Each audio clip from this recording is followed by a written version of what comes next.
Welcome to Carrying the Conversation, a reproductive options podcast led by real surrogacy experience.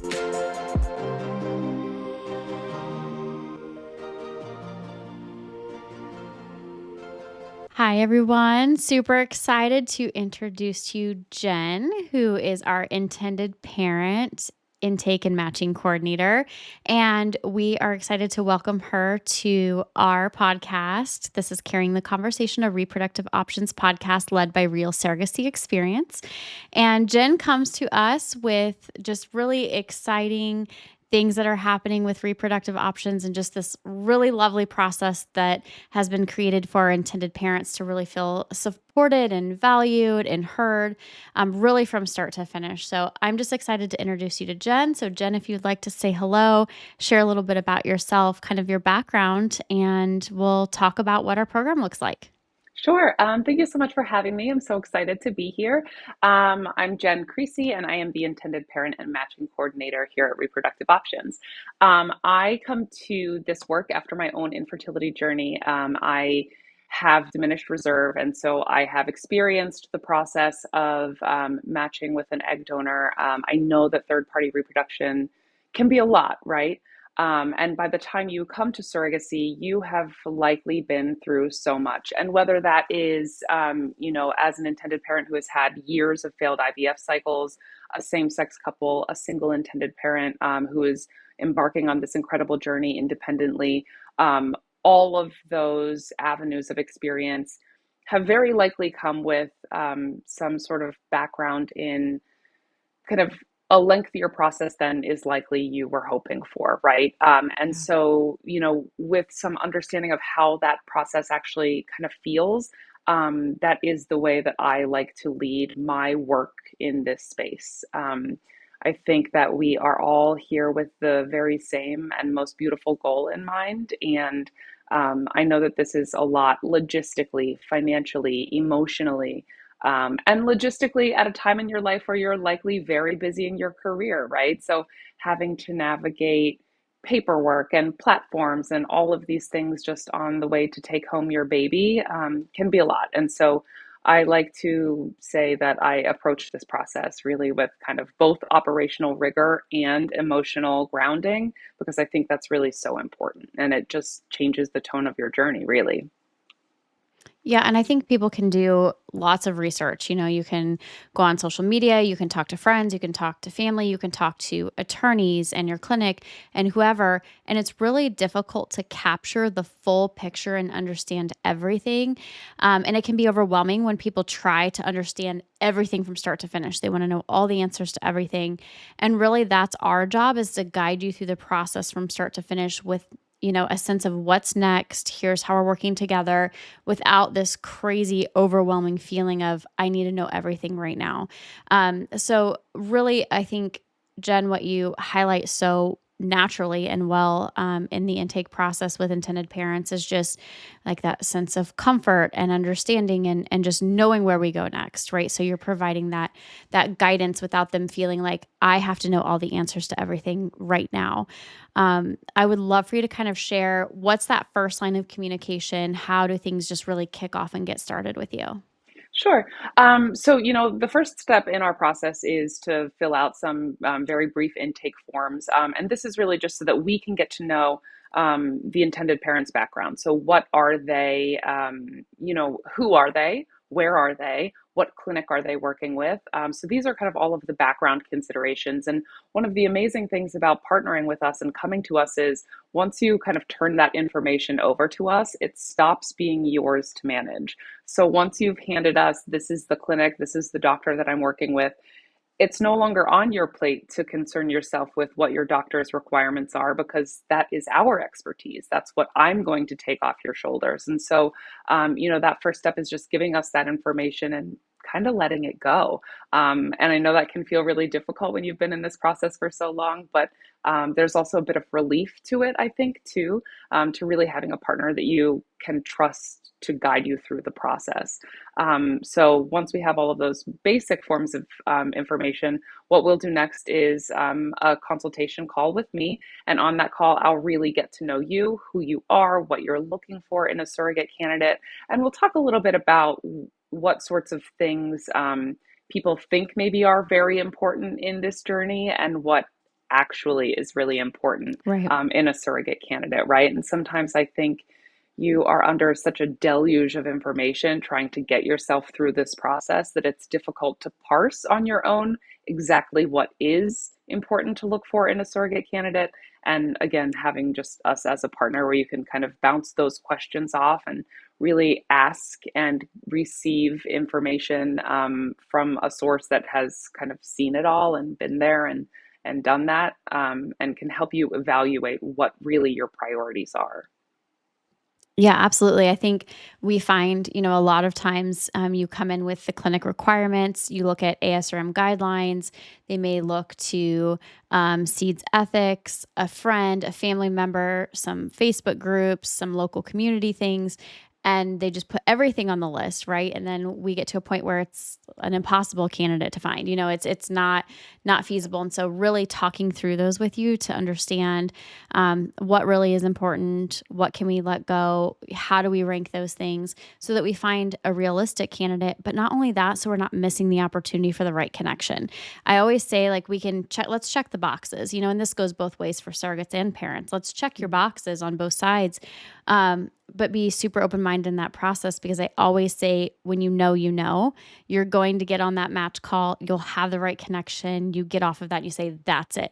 That's my comfort. That's the right match. This is what feels good. And that's what sets it up for really the most beautiful journey and the foundation built on that initial relationship and on trust and just the warmth about a journey that, quite honestly, surrogates and intended parents want. Everybody wants that. And that's what we want too. That's what we want for our case managers, and setting that expectation early in the process, and just coming up with the right feel overall for everybody is really what makes the journey so wonderful. And then potentially, looking at sibling journeys in the future because of the relationship that you built, and staying connected with your surrogate or staying connected with us, which are just all things that we really love. And, I think for us, we're in it for the long haul. We don't just say goodbye after you have your baby. We're here to support you in any way. And we just love to see how amazing these journeys turn out. And I think that starts with you. Yeah. And I think that relationship building, as you're saying, is such an important aspect of it, right? There's just so much anxiety bound up in all of this because it's really difficult to even think about letting go of some of that control, right?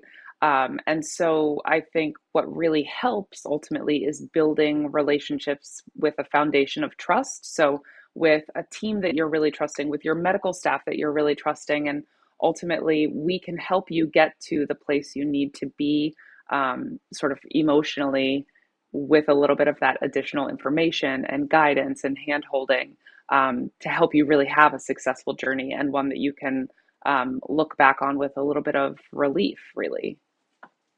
Yeah, absolutely.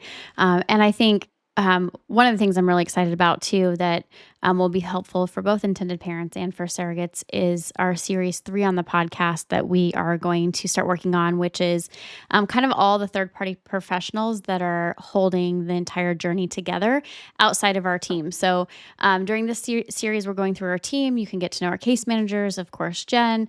And then that series 3, we're going to talk about escrow. We're talking about attorneys. We're talking about clinics, maternal fetal medicine, psych support, all of those things that can feel overwhelming of all these different parties, but understanding that we're the ones that are going to keep all of that together and proactive through your entire journey. You'll have a dedicated case manager, of course. So after you're matched with your surrogate, you'll move over to case management.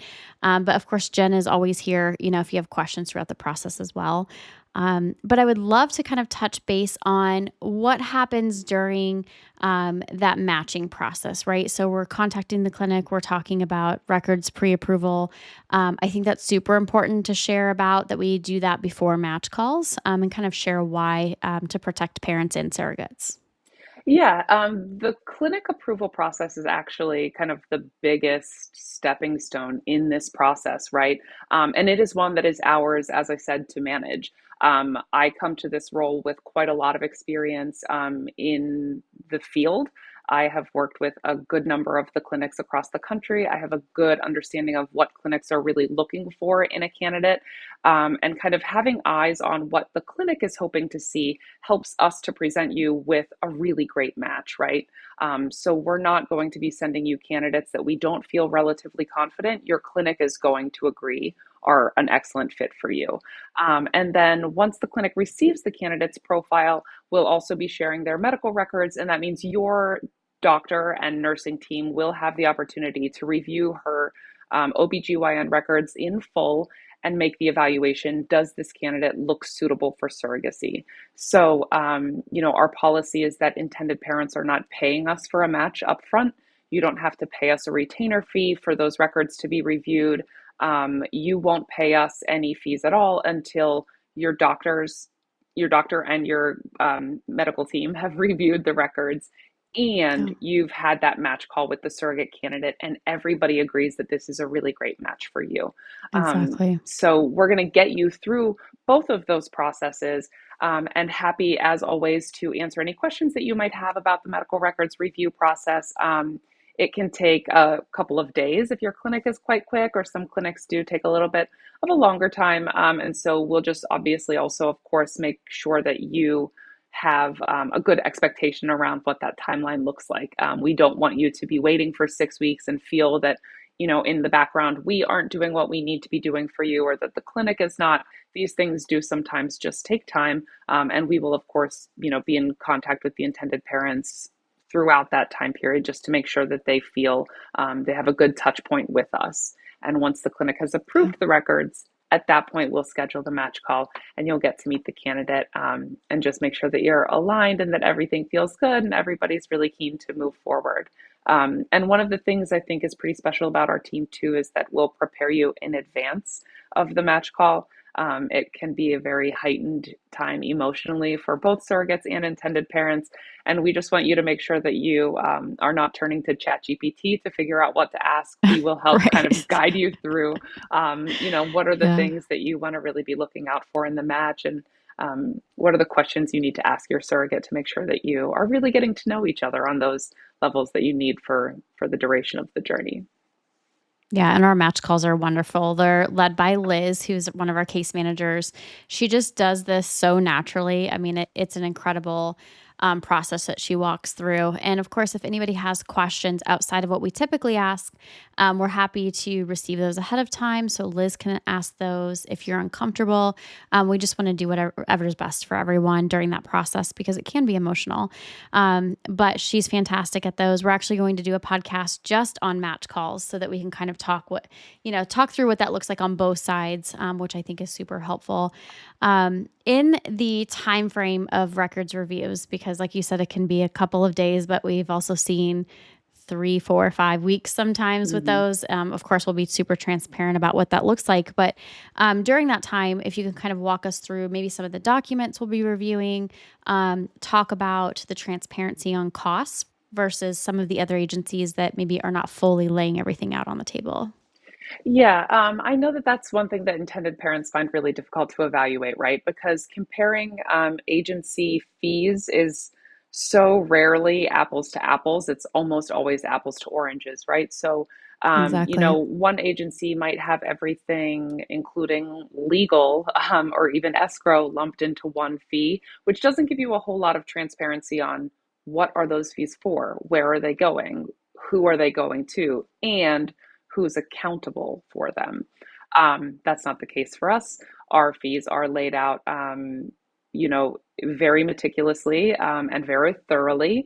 And so, as part of the process, you will have another look at the surrogate candidate's full profile, including her cost sheet.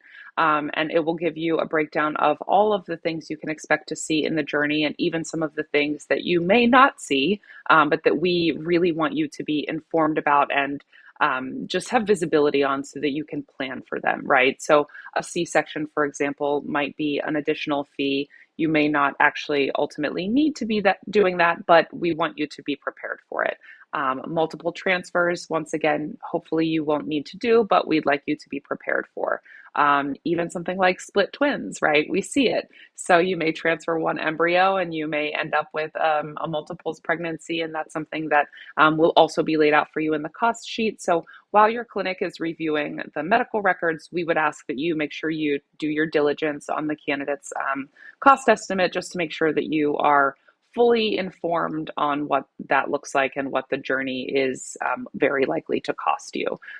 We, again, are pretty thorough about those, and they do sometimes change. So we may need to make an estimate on the candidate's insurance at the moment. That might change when it comes to open enrollment. And I'm sure Kayla has a podcast planned to really Oh, give the full yes. download on the insurance, because that is not my wheelhouse, but it is something that we keep a good beat on and Yes. want to give you as much information as we currently have on that front.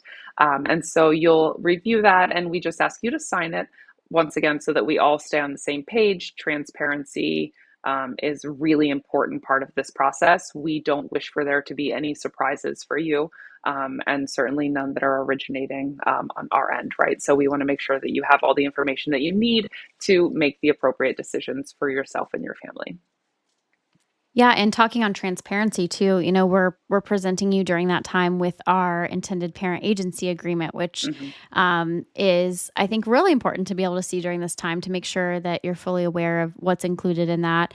And that way, the idea is that we get through the records pre-approval process and everything feels good at that point. You know the costs up front, you know the agency agreement, you feel ready to move forward with this as long as that match call goes well. So then Mhm. when the match call is over with, we can just say, yes, this is great, or no, this isn't for me. So we have a lot of that time. If you have an attorney during that time, that's when we highly encourage you to review the agency agreement with your attorney. If not, we have fantastic recommendations. We've been doing this for a long time, so we have a lot of options. We can also talk about escrow companies, things like that, so that we're fully aligned when we get that records review back. Yeah, and I think, one of the things that I would say too is I really want intended parents to feel very comfortable asking me questions about the agency agreement. It is not our expectation that the agreement will be amended or changed, but I'm so, so happy to give context on what might be there or why. I think, sometimes intended parents might see something in an agency agreement that they um, do have questions about, and maybe they assume it can be changed or amended, but they don't approach it with the curiosity of like, why is this? Why is this the decision Yeah. that the program has gone with? And most of the time, we can speak to why, right? There has been Yes. a situation in the past that maybe informed it, or just our experience in the industry, or even industry standard when it comes to something like escrow, for example, it will always be held by us with a third party, and that is a good standard practice. So, really just happy to answer any questions that you might have about the agency agreement, because in this process, I think approaching with curiosity rather than judgment is somewhat paramount to getting out. Yeah, absolutely. I mean, and things like agency agreements and just our program in general, I think this field is always evolving. There's always new situations that come up. So, like Jen said, quite honestly, like any part of the agency agreement probably has an experience or multiple behind it on why that information is in there, or why things are done a certain way. And kind of to speak to how we handle things based on experience. I will say also, to tag on to our cost estimate, a lot of those estimates are a little bit higher than you would see. So I think comparing apples to apples and then understanding the context behind those as well is helpful. Our goal is to not ask you for more money at the end of your journey. That's the worst thing that we can do, and especially if things don't go super well for whatever reason and we have some hiccups along the way. So estimating those high, I think, is important so that you have a more realistic expectation.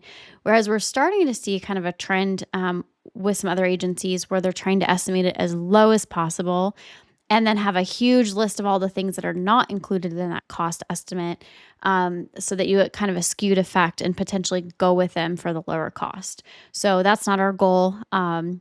Again, Jen would be happy to walk you through each line item and kind of why that's there and what it's used for.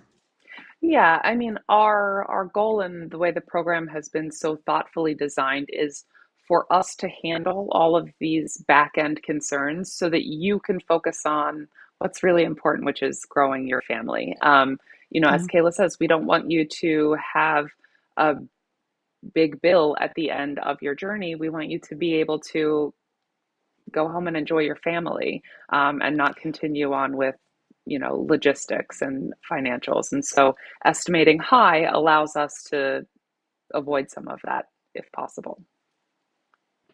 Yeah, absolutely.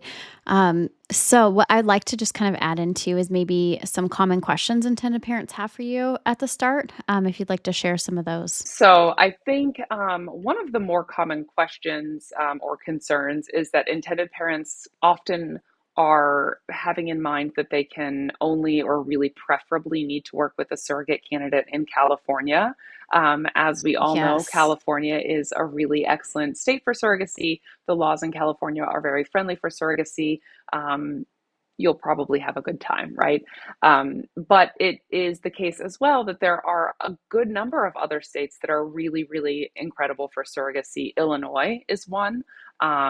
Missouri, people are surprised about, also is an excellent state for surrogacy. And so, one of the things that we often see is intended parents come to the table thinking that they really need to have a candidate in California, but we're actually able to match candidates all over the United States.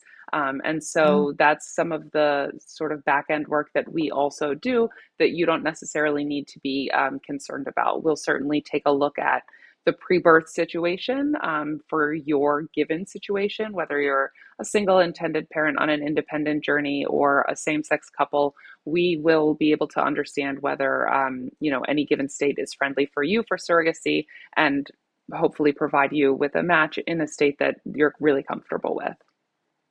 yeah, and I think that's super important, reason why we have amazing connections with other third parties, right? So that, during the clinic review process, we have that relationship. During this process, we're talking to your attorney that we've likely worked with before. Hmm. So very few times do we have someone come in with an attorney that is kind of off the wall we've never heard of. And we're not intentionally presenting you with candidates that won't meet your criteria, that won't meet your legal requirements, that won't meet your clinic requirements. I think we also see, and this kind of goes hand in hand with paying fees to get on a wait list with some clinic or with some agencies. You have to pay a certain deposit to just get on the wait list with the clinic, a certain deposit maybe to get bumped up on the wait list or kind of VIP packages. Is that we are not taking those funds. And I think other agencies may take those deposits, get you on the wait list, and they're just tossing whatever candidate is out there so that you feel like you're seeing candidates, like you're moving up on the wait list, but really you're not making any traction because we're sending out a candidate or another agency sending out a candidate that isn't qualified with your clinic, isn't going to meet the legal requirements. Like we are very intentional. And our goal, honestly, is to check all those boxes and have a high level of confidence that you're going to do a match call and very likely everybody at the end is going to say this is the match for us. We do have it sometimes where parents say no, this isn't the right fit for us, or surrogates as well, just based on kind of a feeling and how that vibe is, really on the Hmm. match call. But our goal really is to check all those boxes and be proactive so that we have a high level of confidence that it's very likely going to be a match that goes through. Yeah. Um, Yeah, and I think just to kind of speak to the wait list piece of it as well, certainly that's something that intended parents come to us asking as well, right? Yes. Many agencies have wait lists, sometimes short, sometimes very, very long, 6 to even 18 Right. months. And intended parents want to know how it is that we do not have a wait list. And part of that is the way that our program is structured and the intentionality and the thoughtfulness behind our design, right? We have capped our caseloads at 20, and so we onboard intended parents only when we have capacity, both for our case managers to give every journey the care and attention that it demands and deserves, but also to make sure that we have a good number of incredible surrogate candidates available for matching. Rematch is something that we all hope to avoid, but it does sometimes happen. And we don't want to have our intended parents on a wait list for 2 years to meet their rematch candidate because that means they have probably been on this journey for 5 years. And that's Yeah, just not something exactly. that we want to see anybody going through, right? So we've designed our program so that we onboard intended parents when we are able to match them and when we're able to match them quickly. And that is because we have such a thorough vetting process, because we are very, we do a great job at managing our surrogacy journeys. And so surrogates want to come back to us. Our reputation Yeah. is such that repeat candidates choose us, which means we have experienced surrogates available. And that's something intended Yeah. parents are really looking for, because it gives an added layer of confidence, that the candidate knows what the journey entails and is able to complete it. So I think how we manage not to have a wait list is just having been so intentionally designed, from start to finish, really. And we're always refining that process. I mean, I would say that's something that like every night I'm like, what can we do different? What can we do better? And it's always a revolving door, which I think is great, and it gives us kind of that purpose going forward. So I think, to speak to transparency also, Jen will be very transparent with you if we don't have candidates. Mhm. We're again, we're not taking deposits. There's nothing in it for us to tell you, hey, we have candidates. Let's promise you X, Y, or Z. We'll be very thorough with that and share with you who we have and who we don't have, or who may work, who checks most of your boxes, who checks the clinic's boxes, but Jen will share with you also that maybe this isn't the ideal candidate, but still maybe take a look. This could be an option. So I think just transparency across the board is super important in this process. And if we don't have the right fit for you, then we highly recommend exploring other agencies too, and we're not going to try to keep you on board if we don't have the right fit for you and convince you to hang out with us, because we know Mhm. is of the essence as well. So obviously we would love to have you on board with us, but we want to do the right thing by all sides and make sure that we find the best and intentional matches for everyone. Right, because nobody is served by a mismatch, right? If we have a candidate, that's not a good fit for you, there's no real sense in presenting her because you are not maybe what she is looking for. She may not be what you're looking for. It is not a good use of everybody's time. And it's just something that we want to be really thoughtful about. Nobody is going to have a good journey when you are mismatched from the beginning, right? And so, from our perspective, it would be so much preferred to just be honest about where candidates are an excellent fit for you and maybe what is not ticking your boxes. Are you comfortable with that? And so it's never our Exactly. goal either to gatekeep a candidate. Maybe you're really looking for a candidate who's vaccinated and we have one that's ticking all of your other boxes. I might present her to you so that you can evaluate her. Wait, is this something that's really important to us? Is this a sticking point for us? And if the answer turns out to be yes, it is, then we just continue searching for you, or you may find your match elsewhere. But there's no, our goal is not to force you into a match with a candidate that is not aligned with your preferences from the beginning, and certainly vice versa, because we want everybody to have Oh, a great journey together. absolutely. And I think Jen's role here obviously serves a lot of different areas here during this intake and matching process. But I think the key takeaway for us is really that we are focusing heavily on your preparation and education during this process, and feel like you have a partner alongside you. You don't need to know everything tomorrow. We're here to guide you and just make sure that you have everything that you need. And like Jenn mentioned, it's ours to take over at this point. Let us do the heavy lifting, and try to go through the process, building that relationship with your surrogate, and planning, your future with your family, and just enjoying life along the way versus being so bogged down by this process that can honestly be quite heavy. Right, because it's sort of endless, right? There's an endless proliferation of Yes. things to start worrying about, right? And that is actually what we're here for, right? To be your partner in this process so that you're not managing any of that or all of that alone. Um, and we really want intended parents to feel comfortable to lean on us. And I think I always say that I'm eminently available. You can email me anytime. I am quite prompt to respond. Yeah. You can reach me also by phone. But if there's a question, by all means ask it, right? Yeah. Kayla and I are both here because we genuinely love what it is that we do. And so I'm happy to hear from intended parents, right? Yeah. It's always a pleasure to be able to answer somebody's question. And it's very meaningful work that we do. So yeah, just always delighted to be doing it, really. Yeah, and I think our whole team shares that passion too, which is so nice.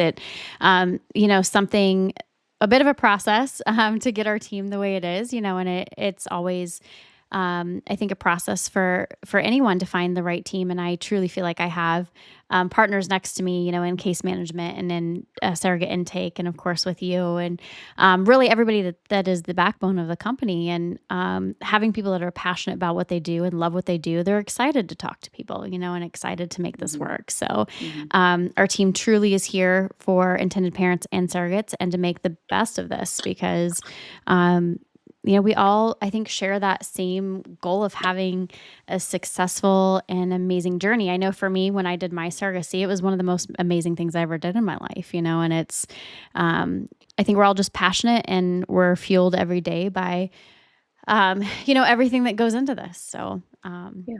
let's make it an exciting time for you, and let's take kind of the weight and the burden off of your plate during that process. And I think to sort of touch on your point about the team as well, one of the things that I have heard from intended parents is that, there are agencies that are made up of teams of surrogates, and that's such an important asset, right? In this process, you need to have that perspective. It is so, so important. Yeah. But I know it's uncomfortable sometimes for intended parents when an agency team is exclusively comprised of surrogates, and intended parents are not well represented, because sometimes I've heard them ask, how do they know how it is that I'm feeling, right? And infertility is Right. such a particularly grievous set of feelings, and can feel so endless, and sometimes seemingly is so endless, that I think part of my pleasure of being on this team is bringing that intended parent experience, and having a background in infertility, and having a background in infertility support, and just really understanding what intended parents are going through when they're making decisions like, these are my criteria, right? The criteria is very often a list of reason, it's risk mitigation, right? We're trying to avoid being on the wrong side of statistics again. And so having a team that really understands where that's coming from, the emotions behind the process, is really valuable. Yeah, absolutely. And that's why I love having you.